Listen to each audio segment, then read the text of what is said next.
Hi everyone, welcome back to my channel. It's your girl Alex, and today we're diving into the world of high fashion, hustle culture, and a whole lot of drama in a new hit South African series, Bad Influencer.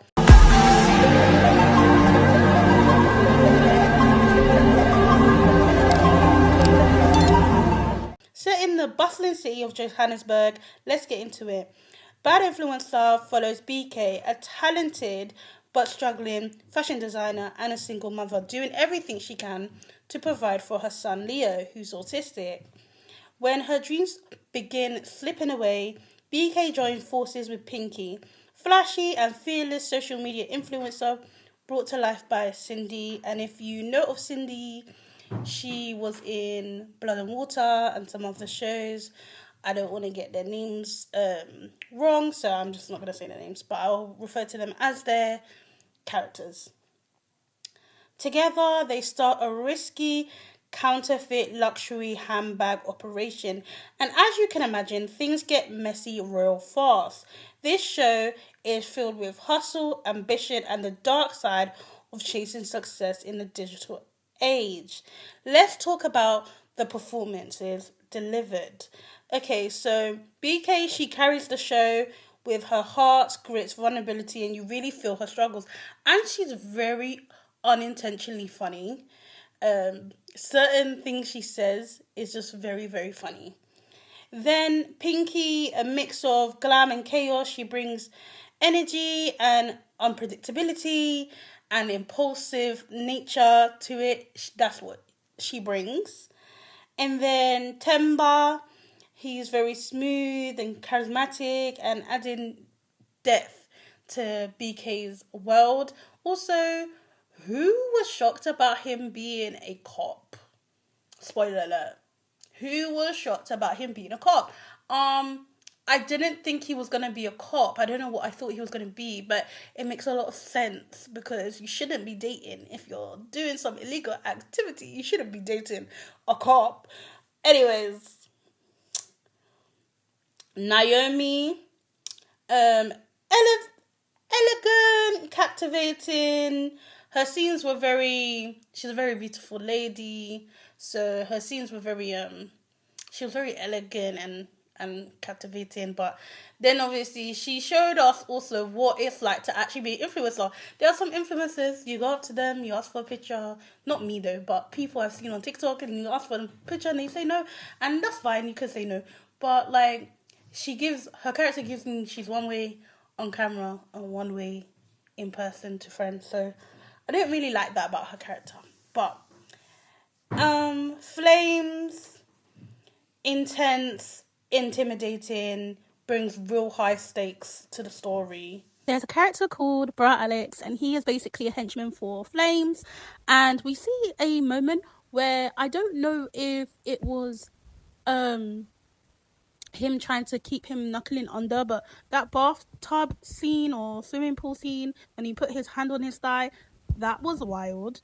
Yeah, I didn't see many people talking about that, but that's wild. And so something's probably happening to him that Flames is doing, and then he takes out his anger on other people, including BK and the guy that BK had coming around asking her for money.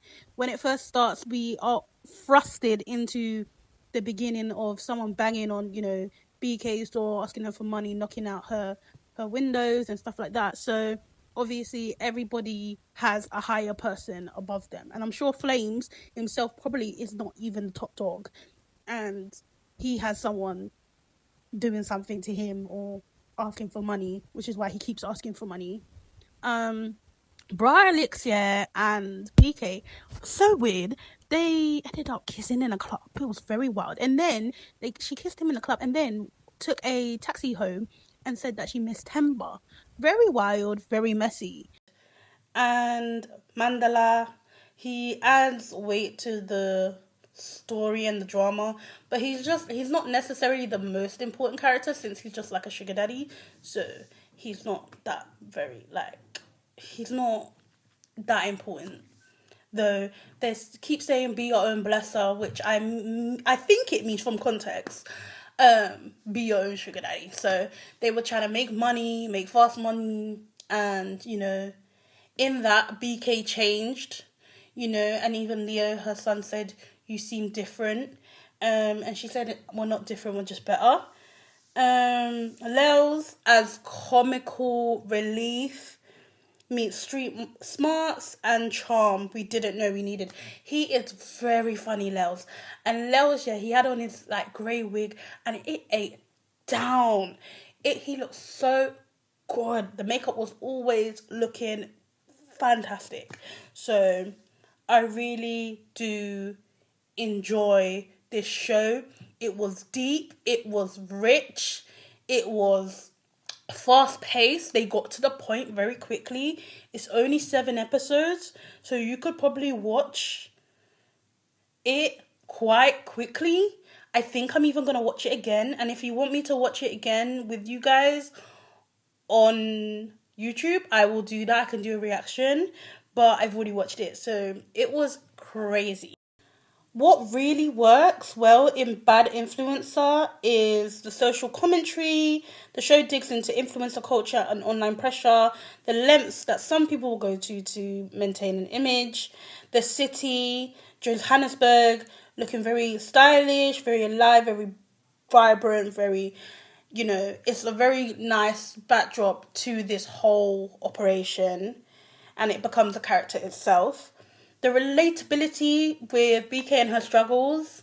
I'm currently not a parent, but I know many single mothers and they make heaven and earth move for their children. So I understand that this being a struggle of hers, she needs to do something that's going to make serious money so her son doesn't have to go to the public school and he can go to a school where, you know, it caters to his needs. And I understand that.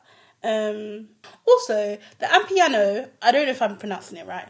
The Ampiano sometimes, when there's a serious situation and you can just hear the little like, I love it. I love it really. I really do. Of course, this show is like, it's knocks me off my feet, but no show is perfect. So obviously, sometimes the stories are a little bit fast, especially the build up of the counterfeit business. It was very, very fast paced.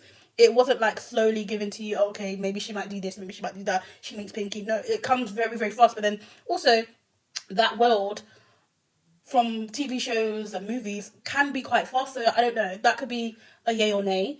A few characters deserved a more of a backstory, particularly the antagonists and the influencers in their circle. At times, the stakes jumped too quickly, like the show was trying to squeeze too much into each episode. I do agree with that, but there are small issues compared to how entertaining the series is overall.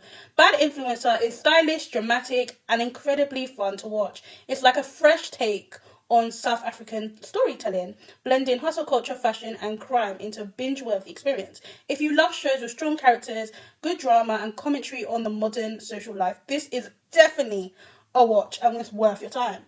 What did you think of Bad Influencer?